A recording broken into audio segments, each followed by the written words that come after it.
తాకట్లో ఉన్న మీ బంగారాన్ని విడిపించి ఆ రోజు ఆన్లైన్ రేటుకి కొంటాం. Sharma gold company. నమస్కారం, సుమన్ టీవీకి స్వాగతం. నేను మానస. ఈ రోజు మనతో పాటు ఉన్నారు ప్రముఖ జ్యోతిష్య నిపుణులు, జ్యోతిష్య రత్న, జ్యోతిష్య చక్ర వైభవ నిపుణ డాక్టర్ రాళ్లపల్లి రవికుమార్ గారు. వారితో మాట్లాడదాం. ఆగస్టు మాసానికి సంబంధించిన ద్వాదశ రాశుల యొక్క రాశి ఫలాల గురించి తెలుసుకుందాం. గురుగారు నమస్కారం అండి. నమస్కారం. గురుగారు, ఈ ఆగస్టు మాసంలో ద్వాదశ రాశులకి సంబంధించి ఏ రాశికి ఎలాంటి ఫలితాలు ఉన్నాయి అనే విషయాలు తెలుసుకోవాలనుకుంటున్నాం. అంతకన్నా ముందు గురుగారు, ద్వాదశ రాశిలో ఏ గ్రహాలు ఏ స్థానాల్లో ఉన్నాయి అనే విషయాలు తెలుసుకోవాలనుకుంటున్నాం. శరదిందు సమాకారే పరబ్రహ్మ స్వరూపిణి వాసరాపీఠ నిలయే సరస్వతి నమస్తుతే. సుమన్ టీవీ ప్రేక్షకులకి నమస్కారం. ఈ మాసం అంటే ఆగస్టు నెలలో ద్వాదశ రాశుల్లో నవగ్రహాలు ఎక్కడున్నాయో తెలుసుకుందాం. ఎందుకంటే సాధారణంగా మనం రాశి ఫలాలు చెప్పుకునేటప్పుడు ఎందుకు అసలు నవగ్రహాలు ద్వాదశ రాశుల్లో ఉన్నాయి, వాటి ఫలితాలు ఏంటని ఎందుకు చెప్పుకోవాలంటే, సూర్యుడు అంటే ప్రతి నెల ఒక రాశి నుంచి ఇంకో రాశిలోకి మారుతాడు. బుధుడు శుక్రుడు 20 రోజులకు మారుతాడు. చంద్రుడు ప్రతిరోజు ఒక్కొక్క నక్షత్రం మారుతాడు. అలాగే కుజుడు 45 రోజులకు మారుతాడు. అలాగే రాహు కేతులు ఎండార్థం, గురువు 1 year, శని 2.5 years అన్నమాట. మేజర్ ప్లానెట్స్ అయిన గురువు, శని, రాహు, కేతులు అయితే మటుకు మనం గోచారిత్య సంవత్సర ఫలం చెప్పుట చూడండి. మన ఉగాది రోజు ఆ రోజు చెప్పుడే సంవత్సరం మొత్తం ఫలితం తెలుస్తుంది. కానీ మాస ఫలితం ఇలా చెప్పుకున్నప్పుడు మటుకు బుధుడు మారుతాడు, శుక్రుడు మారుతాడు, రవి ఖచ్చితంగా ప్రతి నెల మారుతాడు. కాబట్టి అక్కడి నుంచి అక్కడ అంటే కొంతమందికి వివాహం ఫిక్స్ అవ్వడం కానివ్వండి, ఉద్యోగం రావడం కానివ్వండి, ప్రమోషన్ కానివ్వండి, ఫారెన్ వెళ్ళడం కానివ్వండి, ఇలాంటివన్నీ అవ్వాలంటే కనుక ఈ ఇయర్లో గురుబలం ఎంత బాగున్నా కూడా ఏ మంత్లో ఇంకా అత్యధికంగా బాగుంది, శుక్రబలం చాలా బాగుంది అనుకోండి, వెహికల్ కొంటాడు, వివాహం అవుతుంది. అలాగే గురుబలం చాలా బాగుంది అనుకోండి, పెళ్ళి అవుతుంది, సంతానం కలుగుతుంది, ధనం వస్తుంది. అలాగే బుధుడు చాలా బాగున్నాడు అనుకోండి, అప్పుడు ఆ నెల అంతా వ్యాపారం చాలా బాగుంటుంది. ఇలా ఇవన్నీ తెలుసుకోవాలంటే ప్రతి మాసం కూడా ఎక్కడున్నాడు మనకు ఆ గ్రహం, మన రాశి నుంచి ఏ స్థానంలో ఉన్నాడు అని చూసుకోవడానికి దాన్ని బట్టి తెలుస్తుంది.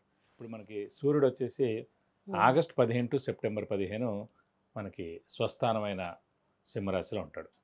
నెక్స్ట్ వచ్చేసి బుధుడు మనకి కర్కాటక రాశిలో ఉన్నారు. అలాగే శని మనకి మీన రాశిలో ఉన్నాడు. రాహు మనకి కుంభరాశిలో ఉన్నాడు. కేతు వచ్చేసి మనకి సింహరాశిలో ఉన్నాడు. అలాగే కుజుడు కన్యా రాశిలో ఉన్నారు. అలాగే గురు శుక్రులు ఇద్దరు కూడా మనకి మిథున రాశిలో ఉన్నారు. మొన్నటిదాకా కుజుడు కేతు కలిసి ఉన్నారండి.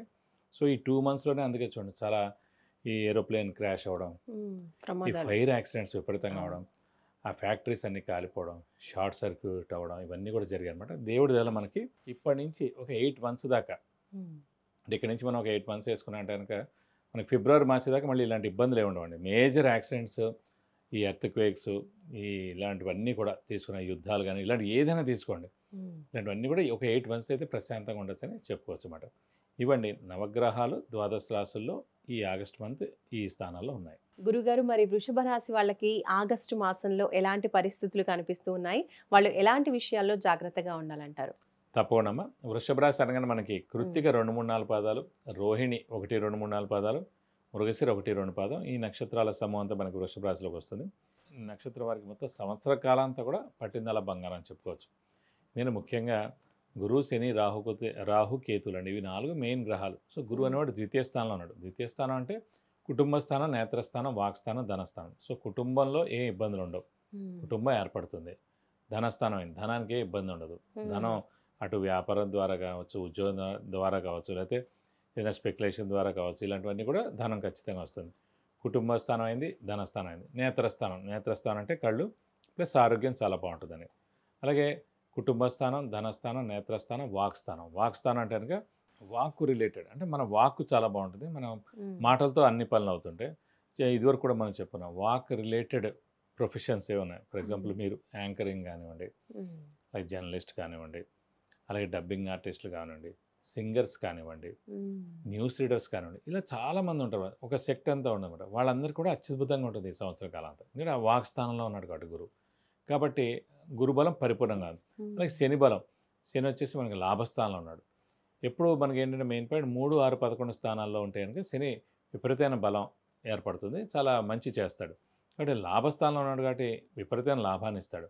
శ్రమకాలం ధనం వ్యర్థం కాకుండా ఉంటుంది. అవసరానికి డబ్బులు సమకూరితే, రావాల్సిన బాకీలు వసూలు అవుతాయి, షూరిటీస్ పెట్టవచ్చును, మధ్యవర్తిత్వం వహించవచ్చును. ఉద్యోగస్తులకైతే కనుక మంచి నేమ్ అండ్ ఫేమ్, బాస్ నుంచి మనన, ప్రమోషన్స్ ఇవన్నీ వస్తాయండి. సో అలాగే ఆరోగ్య ఆయుష్ చాలా బాగుంటుంది.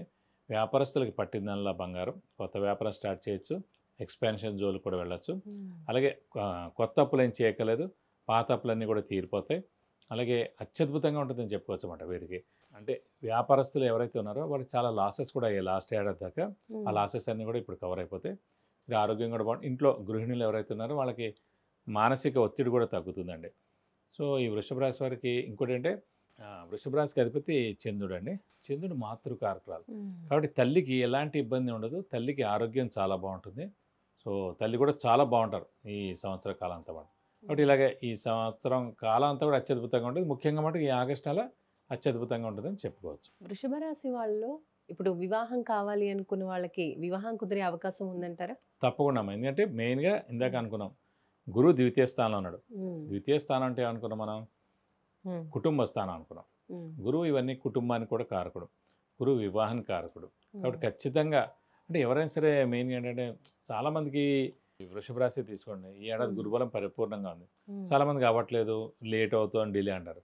వాళ్ళు మనస్ఫూర్తిగా రెడీగా ఉండాలి. తల్లిదండ్రులు రెడీగా ఉంటే పెళ్ళి అవుదండి అమ్మాయికి. అమ్మాయి రెడీగా ఉంటేనే పెళ్ళి అవుతుంది. అలాగే అబ్బాయి రెడీగా ఉండి మనస్ఫూర్తిగా నేను రెడీగా ఉన్నాను, వివాహం చేసుకోవాలనుకుంటున్నాను అని అనుకుంటేనే అవుతుందండి. లేకపోతే కనుక ఆ టైం అంతా వచ్చి గురుబలం వచ్చి వెళ్ళిపోతూ ఉంటుంది.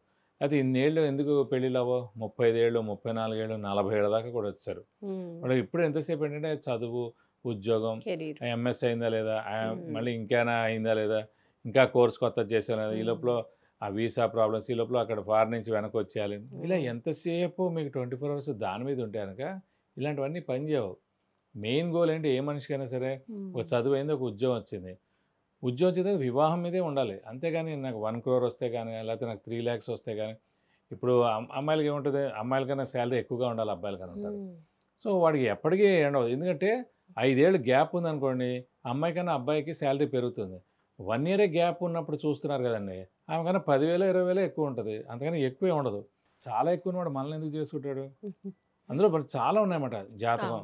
ఇప్పుడు గోత్రం అండి, ఫస్ట్ ఆఫ్ ఆల్ హైట్ అండి, ఇది కాకుండా చదువు అండి, ఇది కాకుండా ఉద్యోగం అండి, ఇది కాకుండా వాళ్ళంటే ఎక్కువ మంది పిల్లలు ఉన్నారా, అలాగే తల్లిదండ్రులు బతికే ఉన్నారా లేదా, ప్రాపర్టీ ఉందా లేదా, మళ్ళీ వాళ్ళ ఇంట్లో ఎవరిదైనా ఇంటర్ క్యాస్ట్ అయిందా, ఎవరిదైనా మేజర్ అనారోగ్యాలు ఉన్నాయా. సో ఇవన్నీ మ్యాచ్ అవ్వాలంటే అసలు అవ్వవు. మళ్ళీ సేమ్ క్యాస్టా కదా, మళ్ళీ సెక్ట్ ఏంటి, మళ్ళీ రాయలసీమ ప్రాంతమా లేకపోతే గోదావరి ప్రాంతమా లేకపోతే తెలంగాణ ప్రాంతమా, ఇవన్నీ అయ్యేటప్పటికి మొత్తం ఏజ్ అంతా అయిపోతుంది. సో కరెక్ట్ ఏజ్ 23 to 25 అండి అమ్మాయిలకైతే. 27 నుంచి 30 లోపల అబ్బాయిలకండి. ఇవి దాటితే మటుకు డెఫినెట్గా 5 ఏళ్ళు మినిమం మళ్ళీ వెయిట్ చేయాల్సి ఉంటుంది అన్నమాట. మరి సంతానం విషయంలో ఎలా ఉంటుంది గురువుగారు? మాకు సంతాన కారకుడు ఎవరికైనా సరే గురువు అండి. అందుకే జాతకంలో కనుక గురువు అనే గ్రహం చాలా బాగున్నాడు అనుకోండి, అంటే 6, 8, 12 స్థానాల్లో లేకపోతే గురువు ఎక్కడున్నా కూడా గురువు చాలా బాగున్నట్టు. గురువే దైవబలానికి దైవానుగ్రహం కూడా గల కారణం అన్నమాట.